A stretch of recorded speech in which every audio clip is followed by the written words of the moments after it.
In our prayers, those who say the 18 Shemona Esrei Brachas, the third blessing, which talks about God's holiness, Ata Kodesh, you are holy, Shimcha Kodesh, and your name is holy, Doshim, holy ones will always praise you. Blessed are you, God. We end off all the time, a whole year, Hakel HaKodesh, the Almighty, who is holy. But starting Rosh HaShana, for this 10 days till after Yom Kippur, after Ne'ilah, we will say the Holy King. We have to mention God as a king during these 10 days, that He is judging us, close to us, encouraging us, loving us, and scaring us, and doing everything He can to nudge us and to push us into doing what we're supposed to be doing. To the extent that if we fail to change that Kel HaKodesh, those words, from Almighty, the Holy Almighty, to the Holy King, we have to say the whole Shema Esrei over again. We must mention Melech, God is a king during these 10 days. He's a king a whole year, but especially He's bringing out His special powers of kingship during these 10 days.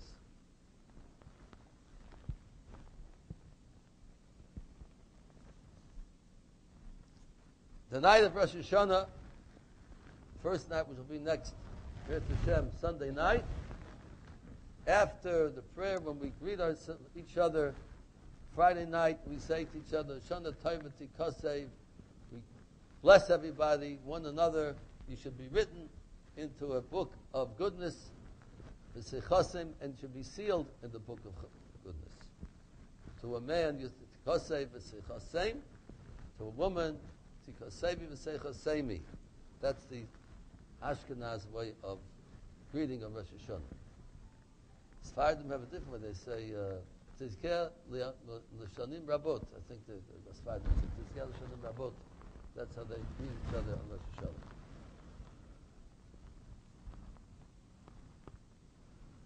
Night of Rosh Hashanah, first 2 nights, it's customary to eat different types of foods which have a certain significance to the name. We mentioned many times, when Jews eat, we want to eat for a purpose. We don't want to eat just for the sake of eating, for the sake of accomplishing something, to have the right idea about eating. We don't want to eat like animals eat. We want to eat like human beings, and to have a purpose in our meals, in our breakfast and lunch and supper and so on. We mentioned different ideas that have to do with this important fundamental idea of Judaism, eating for a purpose. But Rosh Hashanah has special significance that we choose to eat foods that have names which will wake us up to think about what this holiday is all about. Depends from where you come, the names of different types of food. They have, in Yiddish, people eat carrots. Carrots in Yiddish means meren. Carrots. And meren means to increase. And we try to Hashem, you should increase our children, increase our families. We should have health, that nobody should be missing from the family. Meren. We think about on Rosh Hashanah because it's the day of judgment, and God's going to judge everybody and to decree upon them what's going to happen to them in the coming year. And so on, different types of foods. We also have a minhag, customary to eat the head of an animal or a fish, to take a little part of it, and say we should be l'rosh, we should be for a head and not for a tail. That means we should be on top, we should be recognized as important people and not pushed to the back, and like so many experiences over Jewish history, that we've been pushed down and not recognized as God's people, like put the tail of the animal instead of the head of the animal. So we pray to God that we should be recognized, we should be for a head, important, outstanding, and not pushed to the side, to the back, and be tortured or downtrodden, like so many times that happen over Jewish people. Different types of foods like that, we bring out the point. I think I mentioned last year to you, it's half of a joke, sort of, but they say some people eat a piece of lettuce, a half a raisin, and a piece of celery. So you say, what is a piece of lettuce, a half a raisin, and a piece of celery? So the significance is that let us have a raisin celery. Let us, right? Piece of lettuce. Let us have a raisin, half a raisin in celery. So, get it? Lettuce, half a raisin, and a piece of celery. Let us have a raisin in celery. So, he can do it if he wants. It's an American kind of tradition to start, but good point to it. And so on.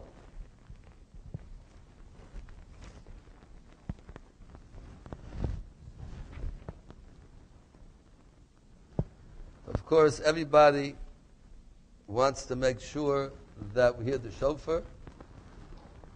That's a mitzvah in the Torah, one of the 613 obligations of the Du mitzvahs, 248 Du mitzvahs, to hear shofar on Rosh HaShana. Even though women are not commanded to listen to shofar, but which woman doesn't listen to the shofar? It's a mitzvah for everybody. A man is obligated, a woman that certainly is performing a mitzvah by listening, and it's considered from the most outstanding, special, loved mitzvahs by the Jewish people to listen to the shofar in Rosh HaShana. So some people can't go to shul if they're not well. They have to have somebody come to the house who knows how to blow shofar and make sure. Of course, you have people going to the hospitals, people that are not well, and going to people who are homebound, whatever it is, people that have this mitzvah of helping people who can't go to shul, wherever they are, to blow shofar for them. Somebody needs to be helped with hearing the shofar, should call up the rabbi or somebody that in the neighborhood, and they could arrange for the shofar to be blown wherever they might be.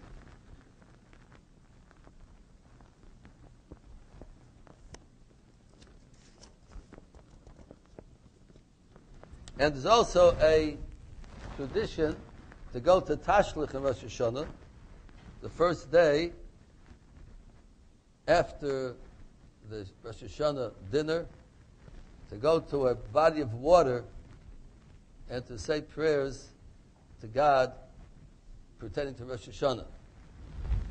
Of course, the tradition is that we take our sins and throw them into the water and a sign we want to get rid of them and let them sink far away from us.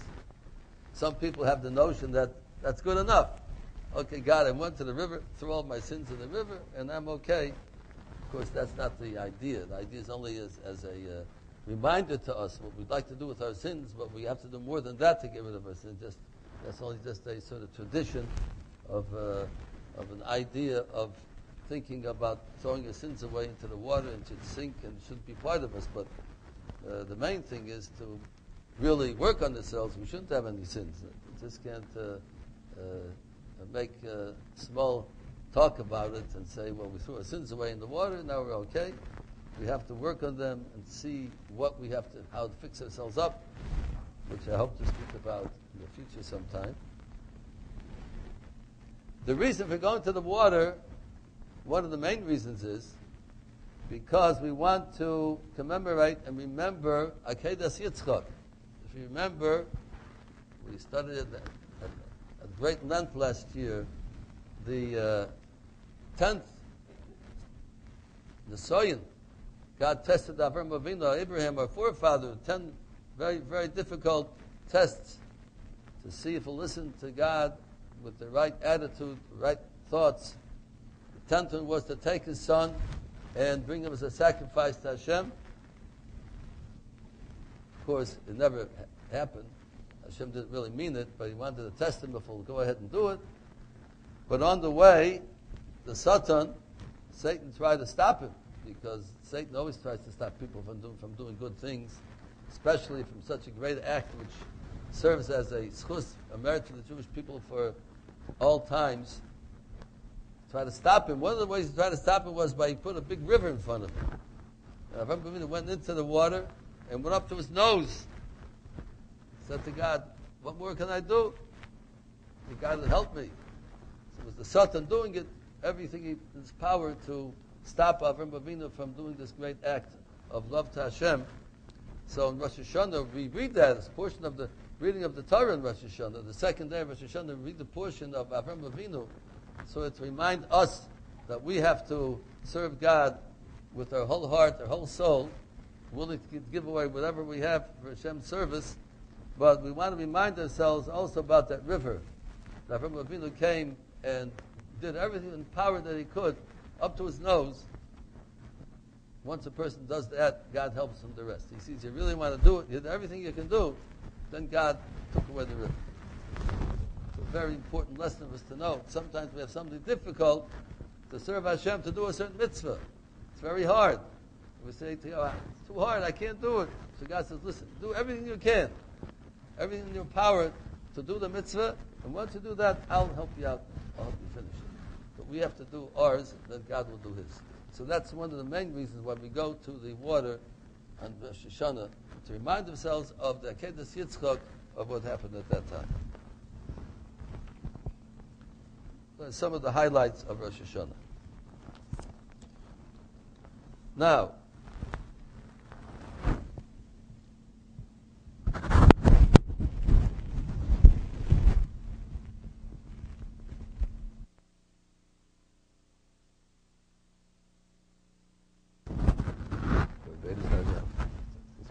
okay.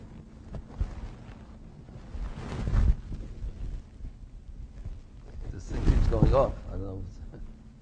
Can you tell if it's working?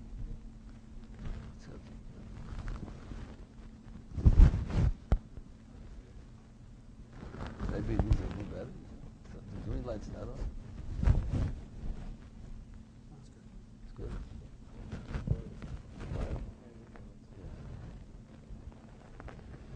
So the title of tonight's shmooze. Would you like to know what God is thinking about in Rosh Hashanah? That's quite a question, though. Let's delve into the beautiful prayers that we say in Rosh Hashanah, and we'll find out. On Rosh Hashanah, the prayers basically are the same type of prayers that we have for every holiday. Different is the Musaf service that we say the second prayer during the day of Musaf. That's very different. That has 3 parts to it, which makes the prayer very long. Balchiyos, number 1. We say on Rosh Hashanah passages from the Torah referring to God's being the king. Different psukim from the Torah, from the 5 books of Moses, from the prophets, and from the Holy Scriptures. Passages referring to God's greatness, the fact He's the king of the world, He watches what happens, He cares, He knows what we're doing, and He gives reward and punishment accordingly. The second group, Zechronos, number 2, passages of remembrance. God remembers. 2 things that He remembers is number 1, which we'll talk about right away, great length. Everything that everybody does a whole year, and also remembers the covenant, the bris, and the treaty that He made with the Jewish people to keep them alive forever. Those are 2 Zechronos, psukim, passages in the Torah, 5 books of Moses, the prophets, the Holy Scriptures that describe and discuss these 2 things He remembers. He remembers everything that we do, that we think, that we say, and also He remembers His covenant. And the third, Shofars, a group of passages from the 5 books of Moses, from the prophets, and from the Holy Scriptures, 10 passages discussing the blowing of shofar. Now, each one of these categories is something to have a special shmooze about. It's a topic that we discussed. I'm choosing tonight to take the second one, Zechronos, remembering. What God remembers. And special prayer is said before mentioning these 10 passages, which I want to delve into, and from this we can see and get a good idea of what's going on in heaven on Rosh HaShana, what God's thinking about, how He judges the world, what He takes into consideration. Very fascinating. And I'm going to quote the words of the prayer that we say. This is said by Ashkenazim, Sfardim, Teimonim. This is an international prayer. Everybody says this prayer. And we start off, Ata Zoicher Masei Olam. You, God, you remember the actions of the whole world. Ufoiket Kol Yitzurei Kedem. And you put upon them punishment and reward. Day of Rosh Hashanah, God thinks about everybody, everything, every action, and He judges people, and He decrees upon them. Yitzurei Olam, Yitzurei Kedem, all the creations from before, not only from now. And the question is, people that are not alive anymore, are they also judged? You think people that are alive, God looks at their actions and judges them. People that are not alive anymore, are they judged on Rosh Hashanah? He says, yes. Kol Yitzurei Kedem. Why are they judged? How are they judged? I might mention that there are 3 times that God judges the world. One time is on Rosh Hashanah, every year. One time is when a person dies, that at that time God judges him and looks back at his life, what he accomplished or what he did not accomplish. And one time in the future, which we have not witnessed yet, which will be called Yom Hadin HaGodol, the great day of judgment. The first 2 are also great days of judgment, but not called Yom Hadin HaGodol, because that is the time of judgment that God will decide who will be able to come alive, the resurrection of the dead, and go to the world to come, live forever. Nitzchias. That's going to be the scary day of judgment in the future. But let's put that aside for right now. But the day of Rosh Hashanah, the day of judgment, now how come we say that the people that are not living anywhere are judged? The answer is that even though a person is not alive and not active, but what he did in his lifetime could have an effect on people who are alive. Let's say a person wrote a good book, and in the book they talked about how great to be Jewish, how great to study Torah, how great to keep the laws of the Torah, and someone picks up that book and reads it and is inspired. Because of that, they become better people, more God-fearing people. So that person who wrote the book maybe died 100 years ago. But every person who reads that book and is inspired by it, that's considered as chus, a merit for the person who wrote the book. Will come to Rosh Hashanah, the God will say, look, that person, because of him, Yankel was inspired, Sarah was inspired. So he is worthy of getting rewarded. Even though he didn't do anything this year, he was not alive. But what he did at that time, that is a reason why he should be elevated in the hereafter, in the world of souls, we call it Olam HaNeshamas. When a person dies, his neshama goes to a certain world called Olam HaNeshamas, the world of souls that are in a certain place which above our understanding. But that is a reason for elevation for that person. If a person gave charity and left a keren kayemes, he left over money, a fund, to lend out to people. And even though he's not alive anymore, but that fund is being used. And poor people, or rich people, whoever needs a loan, they're able to go and take from that fund and get charity, get a loan for themselves, or a charity fund. Even though the person is not alive now, but still it's considered he did a mitzvah. Look what he did in his lifetime, and it's lasting afterwards also. He will be rewarded afterwards also. But sadly, if the opposite is the case, a person did things in his lifetime to cause problems for other people, even though he's not alive right now. But because of him, people went down in their ideas of what life is all about, what being Jewish is all about. People write books that are anti-Jewish, and anti what we believe in as Jews, that person will have to suffer the consequences also. So, God puts upon reward and punishment everybody, even people who are not alive anymore, according to what they did in their lifetime and according to how much influence and consequences that came out from their actions. This is on Rosh HaShana.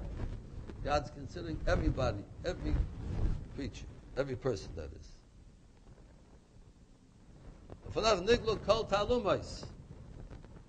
In number 4, in front of you is known all of hidden things. Hidden things here refers to taluma. Of course, in Hebrew, taluma means something that is hidden. And the next word, the Haman, in Torah is number 5, the multitude of hidden actions from the beginning of time. Now, nistar means hidden, and talumas means hidden. But they're synonyms. But nistar means something that's hidden, but not as much as taluma. Taluma means something that's hidden, totally hidden. Taluma refers to machshavas, the thoughts. Look, you haven't been down over here. God not only knows that all actions that were done secretly, nobody knew about, but God knows about it. All the actions that were done in Speseiser, quietly, with nobody knowing, God sees that. But not only that, but all the thoughts of a person are known to God. That's what talumais, the thoughts, the hidden thoughts, and the multitude of actions from the time of the beginning of the world. Now you say, why does God have to remember that for? What happened at the beginning of the world? What does it have to do with us today? Because there's such a thing as chus avos, it's called. Chut avot.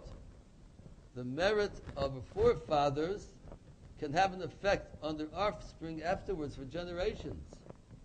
The actions of our great-great-great-grandparents,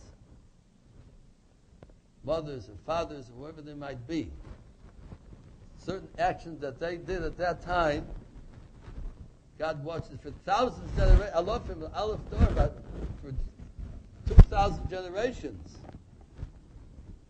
at least. God can consider that person did a great act, whatever it might be, of kindness, goodness, of Mesiras Nefesh, giving himself to God give himself over to God. That can stand and be an everlasting, eternal schus for future generations of that family. And maybe somebody in the family might be in a dangerous situation sometime. They're in a very difficult problem they might be witnessing and living through. And God will look back, and they had his his great-great-grandfather, who did something very outstanding, very special. So God says he did something very special, then his great-great-great-grandchild merits to be helped. And because of that, they will be saved from the difficult situation they might be in. So that's why in Rosh HaShana it's important for God to remember everything from the beginning of the world, all the actions that were done, because maybe it'll come in handy for somebody. In Rosh Hashanah, maybe the decree will not be a good one. Maybe the decree, they themselves don't merit to be given life or health or financial assistance, but because of the schus of the forefathers, that might be the thing that did it, tipped the scale. Therefore, God remembers in Rosh Hashanah everything from the beginning of the world, all the actions. There's no forgetting. That is number 6. There's no forgetting by God. What do you mean there's no forgetting? I'll ask you a question. Let's say we're sitting in this room right now, and we'll look around the room, and walk outside, and you'll ask somebody, what did you see in that room? So, probably, I doubt if more than 40% of what's seen in the room would remember outside what you saw. Even though our eyes saw them, but the pictures, this rug, you can't forget naturally this, you can't forget that one. But the pictures over here, but the tables and the chairs and the lights and the type of the roof, the ceiling, and so many things there. What will we remember? Maybe 40%, 50%. Next week, ask people, what did you see in that room last week? Well, it'll probably go down to about 30%. Next year, yes, what did you see in that room? Maybe 5%, 4%. As time goes on, we start forgetting what we saw. Sometimes we forget everything. Sometimes we don't even remember walking into the room. Sometimes we don't have enough time elapses if something that's not that important to us. So we forget. By God, there's no such thing as forgetting. Everything is in front of God as if it's happening right now. Not one iota of information is hidden from him. Because if it would be, then his judgment would not be fair, possibly. Because every little thing that's happening, everything that's at that certain time, at that certain situation, can have an effect on what a person's thinking, what he's doing, what he's saying. And therefore, God, everything that's happened is like it's happening right now. Like you make a movie or something, play the movie, everything's there.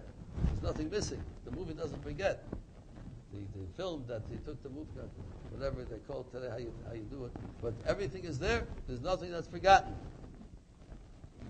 That's how God, there's no forgetting, not one iota, or not one detail is forgotten by God on Rosh HaShana. Holy and that's Rosh HaShana especially brings out the point. Everything is known clearly, specifically, before he'll make any judgment on anybody.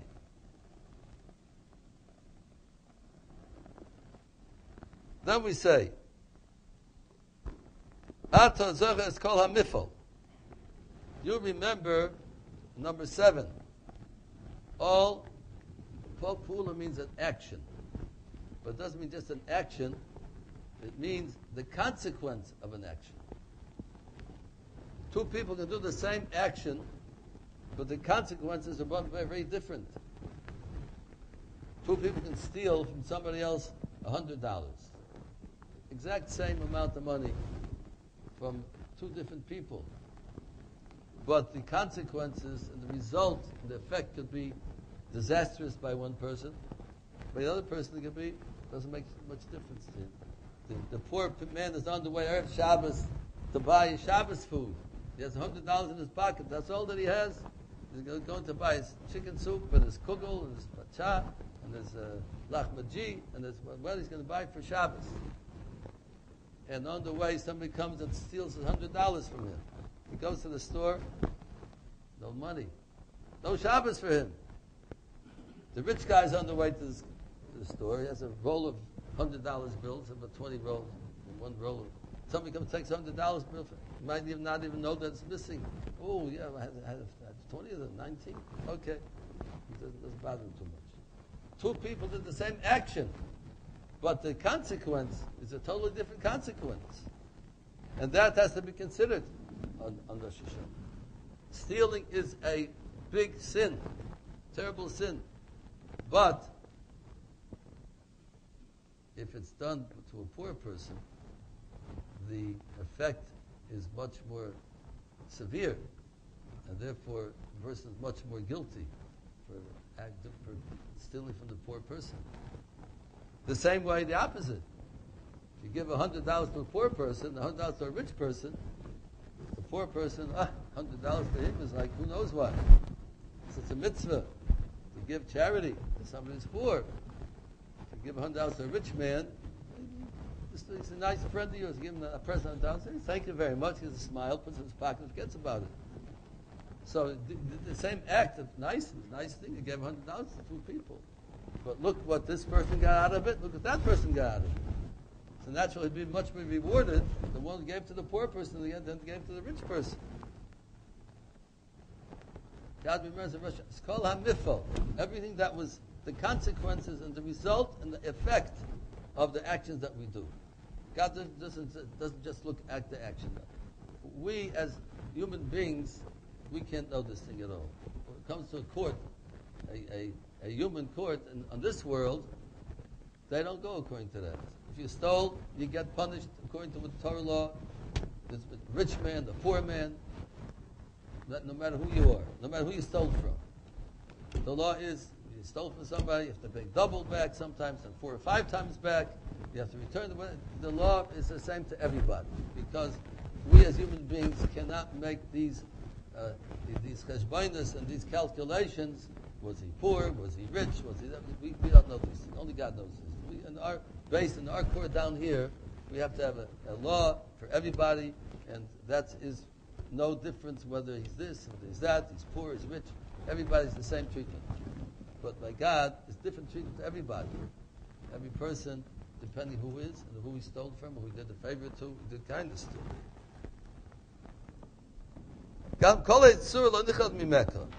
That's the number 8.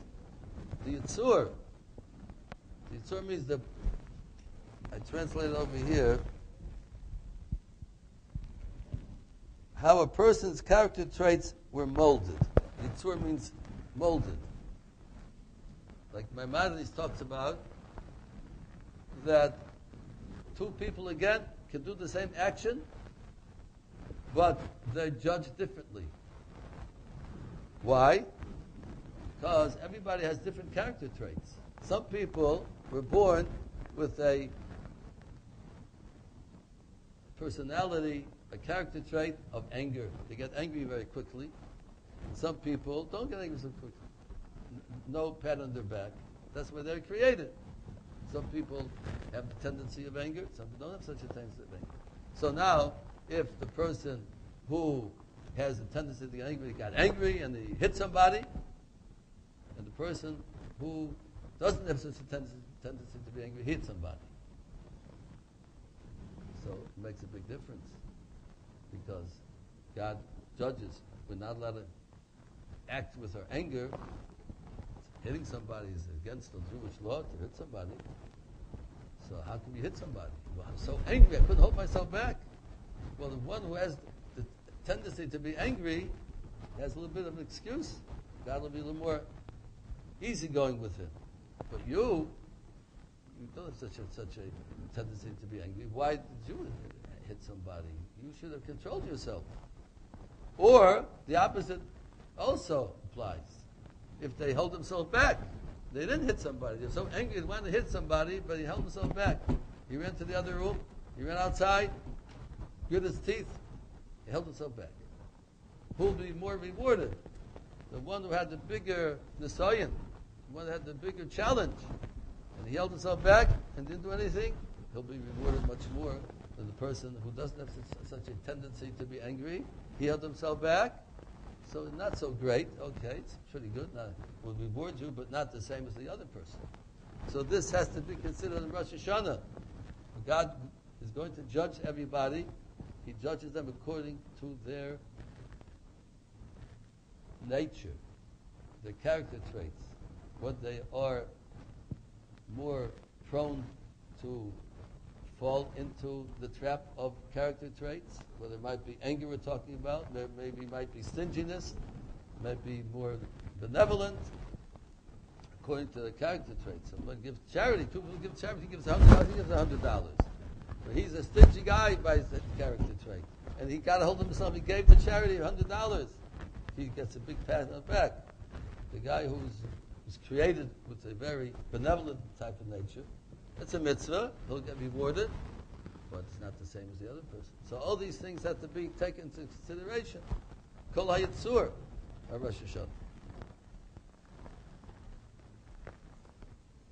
Now, this is talking about so far the past of what happened and the different circumstances of what happened.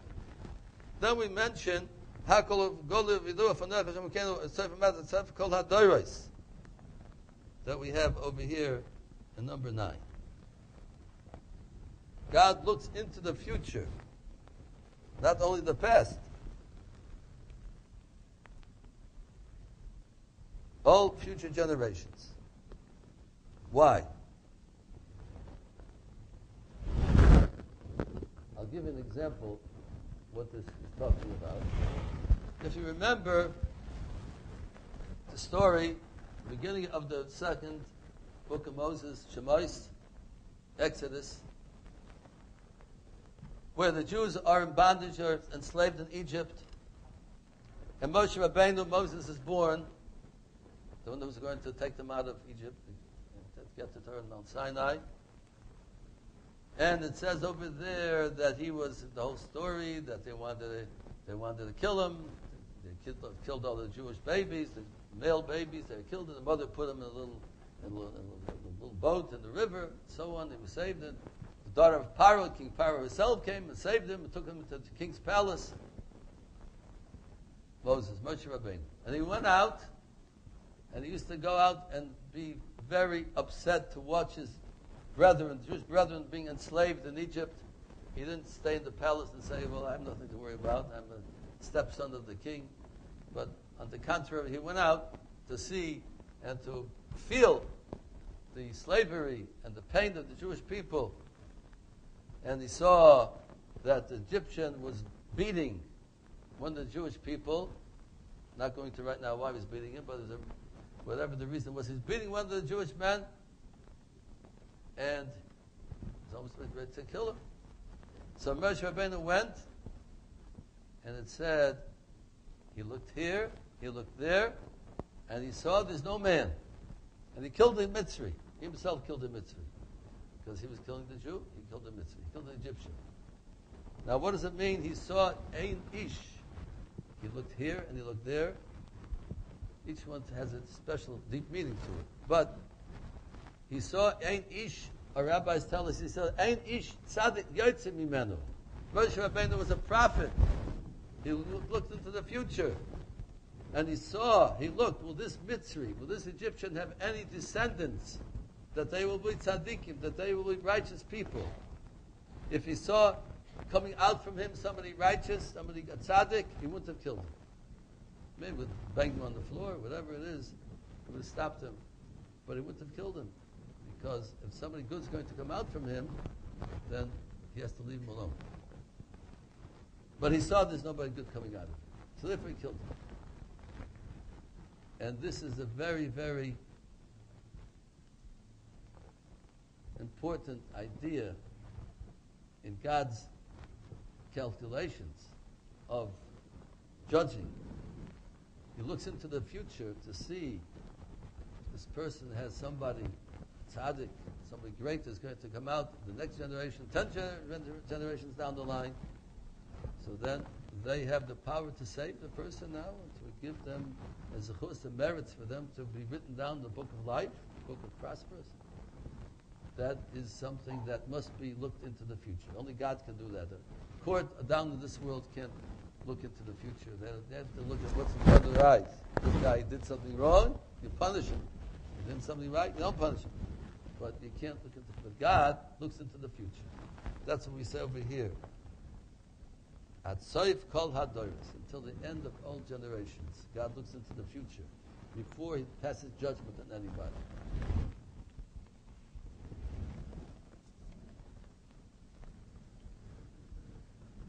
I see time's getting late and we're only half through our... Well, maybe I'll have to skip over some of the things. But we mentioned in number 11, we mentioned in our prayer, this is the day, I translate over here, anniversary of the first day of creation. Let's remember Rosh HaShana is the day that God created the world. The sixth day of creation, we say created the world because man was created on the sixth day. That's the main creation of the world. So we say the creation of the world was on the sixth day because man was started on the first day naturally. Let there be light, the first day, but came to the sixth day was Rosh HaShana. when Adam and Eve were created. And this day was a very happy day in God's eyes, so to speak. Because it says in the Pasuk, in the sixth day, everything he created is very good. It was a day of happiness, so to speak, by God. He was very satisfied with the creation that he had, for the purpose that he had in mind why he created the world. It was a very special day, a very good day. And that's the day he chose to judge the Jewish people, judge the world. Because if it's a day of happiness, of goodness, then the judgment will be a better type of judgment. Imagine if God would make the day of judgment on Tisha B'Av, on the day of the saddest day of the world, of the year. That would be terrible. The judge the people on the saddest day of the world would come out. The judgment would not be very nice and acceptable. It would be very upsetting if God would judge us on the saddest day of the world. Judge us on the happiest day of the world. The day the world was created, and God's eyes was toiv ma'od, very good. Therefore, so to speak, God's in a good mood, so to speak. We're using our terms.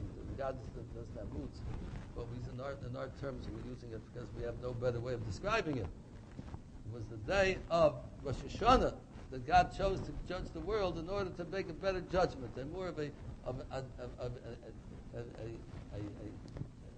judgment that we'll be more happy with, we'll be able to live with. And number 12, and on this day of judgment, all the nations of the world will be judged and decreed upon them. Which one will go to war? And which nation will go have peace? That's all decided on Rosh HaShana. We don't realize, but there's hundreds of years that the world did not go without wars. We don't read about the wars because they're not close to our shores and they're not relevant to us. But if you listen to the news of other countries going around the world, people are suffering from wars all the time. People being killed, men, women, and children, all over the world, especially in the primitive countries or third world countries. There's wars going on, and we are very upset right now with the chance of Israel, of what's going on with Iran, so on, with the Arab neighbors. Always a threat of war, of danger, and this is decided in Rosh HaShana. Which country will go to war and which country will have peace. So we have to pray for all these things in Rosh Hashanah. We give it fervently, pray things should go the way we'd like them to go. Which country will have hunger and which country will have bountiful food supply. The number 12. I'm sure you're aware of the fact that there's thousands of people dying from hunger every day in the world, children mainly, malnutrition from different places and countries in the world, that they're dying from diseases, from lack of food. We, Baruch Hashem, don't have the problem in this country. Of course, they say a lot of people are hungry, they're not dying from hunger. But this is all decreed in Rosh Hashanah, which countries will have a big crop of food for them to eat from, and so on. We mentioned number to call Hayitzur.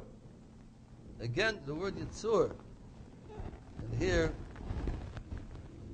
the condition the person was created. Different people are created in different ways. Some people are very smart. Some people are not so smart. Some people are healthy. Some people are not so healthy. And that has an effect on the way they act and how they conduct their lives. Some people are born with handicaps. Some people are born very healthy without any handicaps. And God has to judge accordingly, according to their capabilities of what they're able to perform, according to what they're able to do. This is all taken into consideration on the day of judgment, because you can't expect a person who's handicapped to do the same as a person who's not handicapped, so therefore it has to be taken into consideration. Masishim Kedasai, number 14, that we mentioned in our prayer in Rosh HaShana. People's actions and what God expects out of them, what He gave them, the capabilities. Certain people are capable of different actions, performing different purposes in their life. And they have especially, God gave them the talent to do so. Some people don't live up to their talent. They get involved in things that they shouldn't be involved with. Say, for instance, they give an example of that. You have a soldier in the army, and he's supposed to be watching the border. Give him a gun and tell him, you make sure nobody crosses the border. So he's there for 1 week, 2 weeks. It's very boring. He sees the guys in the airplanes, they're having a good time flying around. It sounds much more interesting. So what does he do? He loses the border, he leaves the guy, goes into the airplane. In the meantime, the enemy comes across the border. What did you do? You're supposed to watch it. I got bored. I didn't feel like doing that. The airplane's much more exciting. Go to the airplane. You didn't do what you're supposed to. That's your job. You leave your job, you're doing the wrong thing. You just can't do what you feel like doing. What did God give a person the capabilities to do? Some people are very learned. They can put themselves into learning. They have good heads, sharp heads. Some people are good in business. They might go into business, make a lot of money, and give a lot of charity. That's what they're supposed to be doing. Some people have leadership qualities. They can be great leaders. Some people don't, I don't want to be a leader. It's too much difficult. I have to prepare too much. God wants to be a leader. Jewish people need leaders. Some people just neglect the talent they have. Some people are good speakers. If you're a good speaker, so use it for service of Hashem. Use your mouth to speak to people, to give them the right kind of ideas, the right kind of chizuk, to get them to feel good, go to different places, go to a hospital, speak for the people, the patients. You can do a lot of good things with speaking. Some people have a good voice to sing. So use your voice to sing. Use it for the right purpose, for the right thing. Everybody has their thing that they're able to accomplish. That's pekuda. God put them in the world for a certain purpose. Are they performing their purpose or not? God looks at Rosh HaShana. Or they do other things that they enjoy better, doing having a good time and wasting the time with things that are not important, and they're not using the talents. They'll come 120 years from now after a person leaves the world, and God will say to them, what did you do? I gave you all this great talents to perform great things, and you wasted it for nothing. So Rosh Hashanah, this is considered. What are we doing? Or what are we supposed to be doing?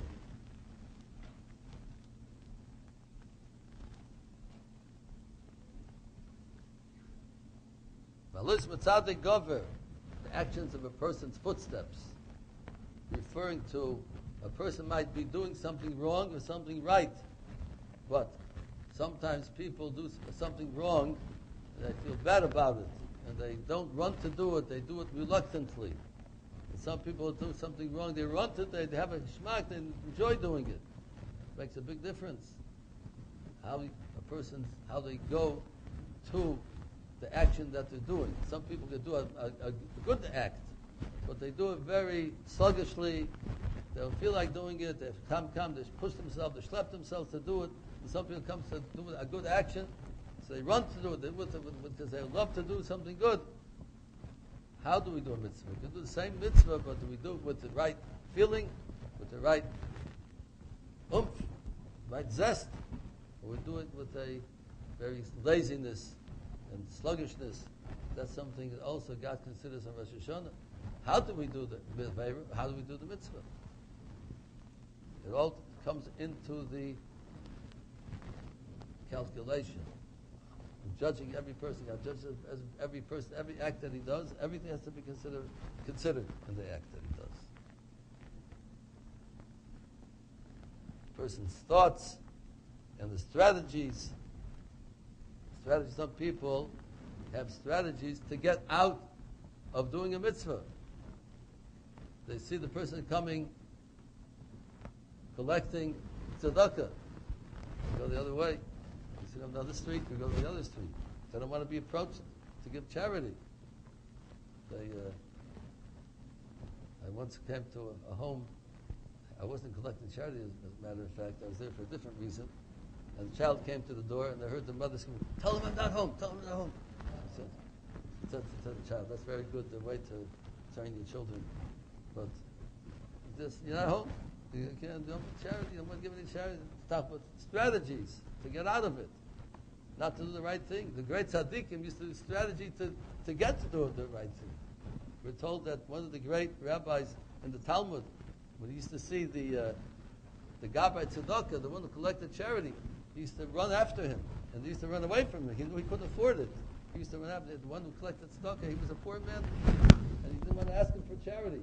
So when he used to see him, the man collecting to go the other direction. He didn't want the great man to see him because he'd give him charity they can't afford.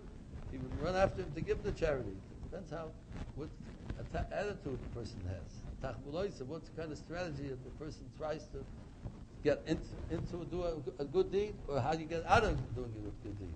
That God considers also. You say, well, he didn't do anything wrong. Look at him, but look how he got out of doing good things. He could have done something good and made out of his way to not to be challenged and not to have the opportunity. I should put it that way. He made himself out of the picture of opportunity to do a good thing. He might be able to help somebody, to talk to somebody, to tell some good words to people, but you keep away. You may have to go to a hospital or visit somebody, but you make sure not to hear about who's sick, who needs help. Don't hear about it, out of sight, out of mind. These are all strategies of people, how they try to live their life. Strategies to do the right thing, strategies to do the wrong thing. This is what also considered on Rosh HaShana. Well, we covered most of the things, and we end off in our prayers at number 18. Happy and praiseworthy is the man who does not forget God. When it comes to Rosh HaShana, of course, that in itself is supposed to wake us up, start thinking about our actions, and go over all these things we mentioned here and see what we're guilty of, what we're not guilty of, how we can make ourselves better, what can we do to make our coming year to some more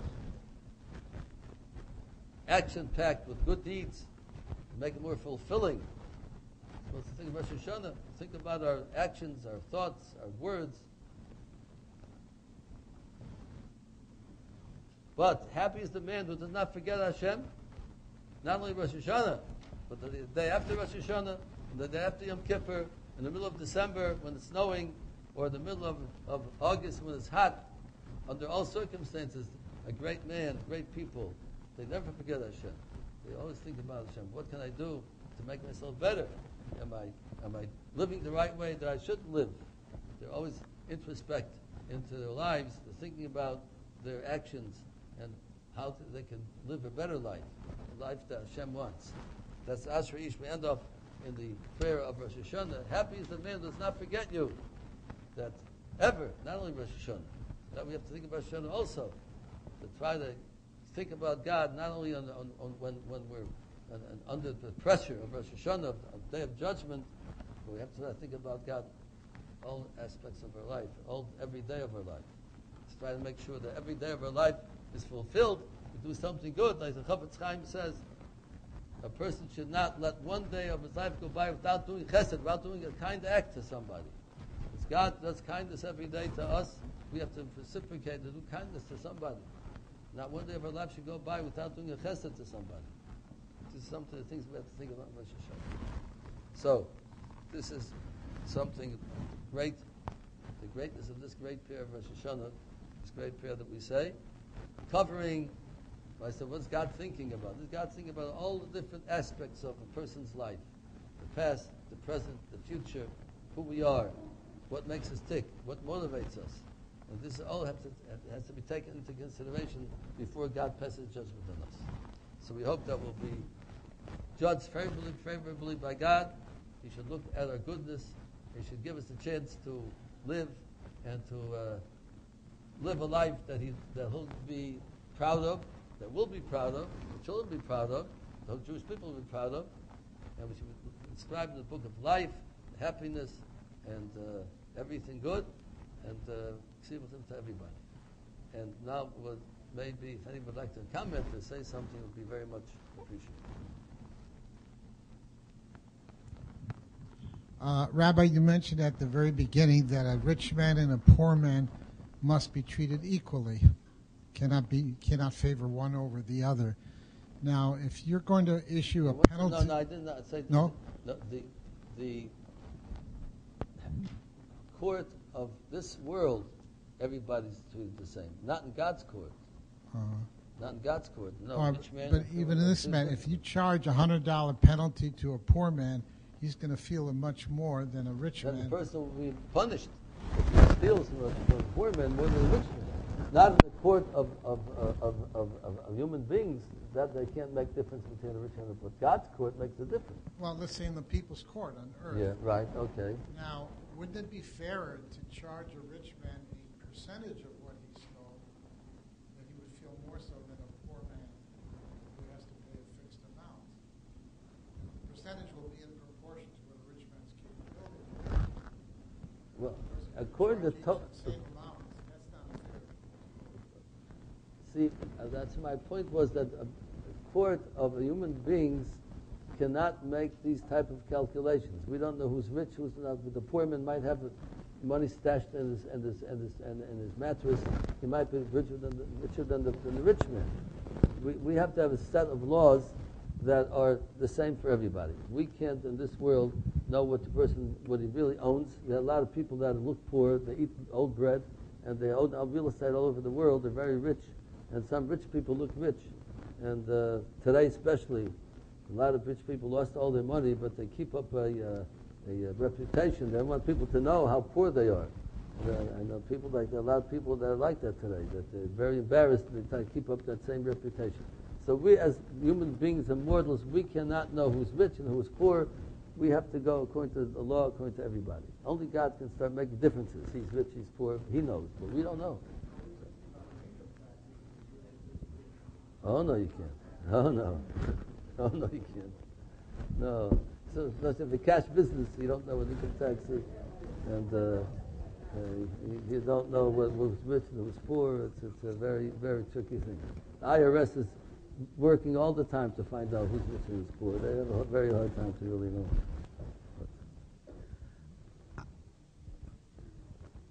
Thank you for your comment. Any other questions or comments? Well, yeah, it's kind of a little bit of what he said, bringing on that topic. Yeah. If stealing is not based on the Torah, so what's the difference whether you steal from the rich or you steal from the poor? You're still stealing. It doesn't really matter what the cause of effect would be. You're still doing the same sin. And why is it okay to steal from the rich to give to the poor? Stealing It's is still stealing. Sin. Stealing is a sin punishable by God. But the amount of punishment can make a difference who you stole from. That's the difference. Stealing is no different. Stealing is a sin, a big sin, a terrible sin. But it's worse if he steals from a poor man than a rich man. So there's no difference in the basic sin of stealing. But going beyond the basics, there's a difference who you steal from. Okay, beyond the basics is the difference of stealing. So it's okay to steal from a guy, but don't steal from a Jew. It's okay to steal to the government and not steal from the IRS. What is that? But it's still stealing. Where does it say that? No. Okay to steal from a guy. It's still based on... You're not a steal to anybody. No, okay. But you're saying it's okay to steal. It's not so bad to steal from the rich. I didn't say not so bad. It's terrible. It's terrible. But it's worse to steal from a poor person. It's terrible to steal from anybody. It's still Terrible. stealing. It's just saying, That's right, I'll stealing. steal from the government because the government has more money than stealing You from said that. I didn't the say person. that. You said that. No, I I'm didn't say just that. making a. I'm just making a commentor of what you're saying. Stealing is still stealing. It doesn't matter Exactly. who you're stealing from. Exactly. 100%. And it Stealing doesn't is matter terrible. what level. Steal is terrible for no matter who you steal from. It's terrible. But some people it's terrible from. It's worse than terrible. That's the difference. But stealing is terrible. Absolutely. Yes, we have a comment over here. Many times you get people coming. Yes. Many times you have people coming to the house, ring your bell, asking for tzedakah, just charity. Yes. And it's very difficult sometimes to know, are they legitimate? You want to give, they look, but is it just going in their pocket, or are they really representing an organization that needs the help? You know, is it just for their own personal? Sometimes it feels like they're cheating. Well, It's it's very hard to know. you want to do the right thing. Yeah. Well, according to the Jewish law, if somebody comes for charity, they're asking for food, you have to give them food right away. You can't check, because by the time you check on them, they might be dead from starvation. But if they're coming for other things, you're allowed to check in to see it if they're authentic. But who has time to go checking with everybody? So many people come all the time and asking for charity. If you're going to sit down and check on everybody, you won't be able to do anything else. Because so what we usually do is we give them something. We save our big donations for those charities that we know that they are on the level. Big donations, small donations, we give them $1, whatever it is, what they want to give. Depends how rich a person is. But maybe Rockefeller would give maybe $100, like we give $1, whatever it is. But for those people, just not to say no, refuse them, you give them something. But we save our main donations for those charities that we are close to and we know that they're authentic.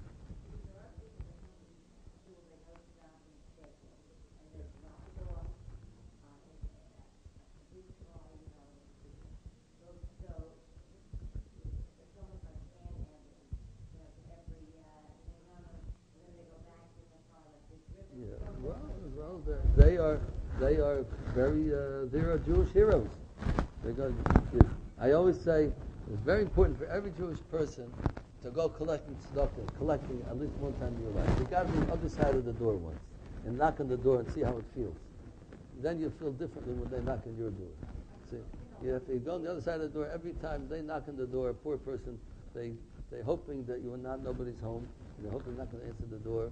Because it's very, even not collecting for yourself, but collecting money is not a simple thing. And I think we should all experience being on the other side of the door once, and then we'll treat them differently when they knock on the door. And people who collect for others, they're not they're heroes. They're going around collecting for organizations, for other people who need money, and they're willing to put themselves out, and they're very special people to do it. It's not easy. It's not easy to do it. So you have to look at them the right way.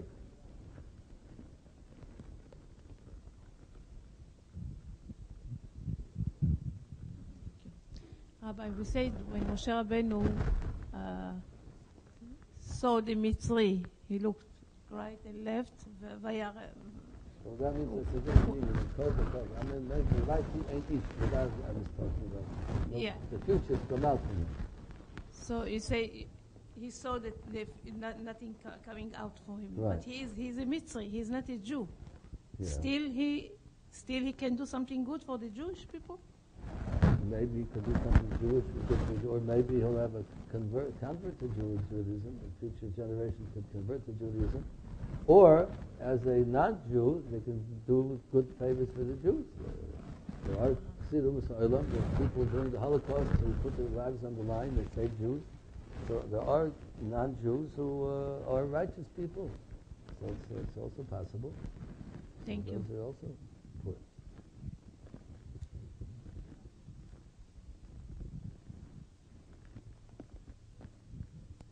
These attributes that you just applied to someone who goes around collecting tzedakah, Yes. do those same attributes apply to someone who goes around collecting money for tzedakah as a professional solicitor who gets a certain percentage of what he collects? There are plenty of people who earn a living from that. Well, it depends on what his ideas for doing it is. Usually people who go collecting could make a very better living by having a different profession. But they do it because they want to do the right thing and help. They have to live, so they have to take a percentage for them to have a salary and wages. But the main purpose is to help other Jews or help different organizations. There's some people who do it just for the business, but any other job, but they chose a type of job. Depends what their motivation is. Depends why they're doing it. But most people working for organizations are not becoming rich. They don't make much money. They're doing it because they want to help other Jews, help different organizations, help other people who need whatever they might need, whether it's doctor bills, or whether it's food, or whether it's education. But most of them are doing it because they want to help, and they need to get money to live with, so they take some of it for the wages. But the main purpose is for the other person, not for themselves. But some people are not like that. So God knows who's doing it for the right purpose, not the right purpose. Nothing wrong with the person doing it like that, but it's to get the reward of doing charity. Especially charity depends what a person's motivation is.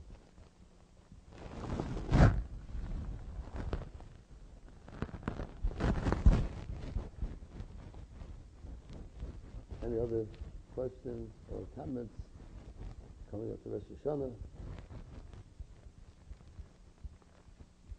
Anybody have any tips how we can tip the scale for the goodness? Something we can do? Something, a suggestion how God can look at us in a good way? What we should do to tip the scale in our favor? That would be nice. A good tip. Last minute, 2 days left to Rosh HaShana. Women don't have that many mitzvahs, right? You don't get that many mitzvahs as a woman? They have less mitzvahs than a man, yes. For a woman, what? Lighting Sabbath candles? Well, there's a lot of mitzvahs for a woman. A lot of them. Well, to separate challah, take the challah from it so that you separate. That's a mitzvah. You don't have to do it, but it's a mitzvah if you do it. Yeah. You don't get that many mitzvahs. Why don't you have many mitzvahs? The women have plenty of mitzvahs to do. They have a lot of mitzvahs. We have to study Torah. Study Torah that for the Lord. The women have to. You have to do charity. You have to take care of the family. Take care of your children. That's it. Of course, if it's a fantastic. Again, depends why you're doing it. If you do it because you want it for God's sake, then it's a mitzvah. You do it because animals have children. Everyone has children. But what you're thinking about when you take care of your children. Taking children because you want them to grow up to be God-fearing people, serve Hashem. So then it's a great mitzvah. The woman has not many other mitzvahs, but that mitzvah takes up all the time. That's a mitzvah that goes on for years and years and never stops. Watching your children, take care of the family, that's a fantastic mitzvah. But if you have to have the right reason for it, the right motivation for it, that's important. I guess it doesn't hurt to make those holidays. No, it's a very special. Especially if it tastes good, for sure.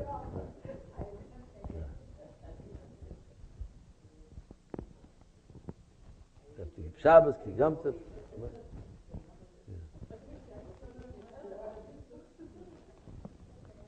Okay, so have a very good year, and everything should go well. And next time we meet at the JCC, what day? The 24th, I think it is. 24th. Okay. Have a wonderful Rosh HaShana, everybody.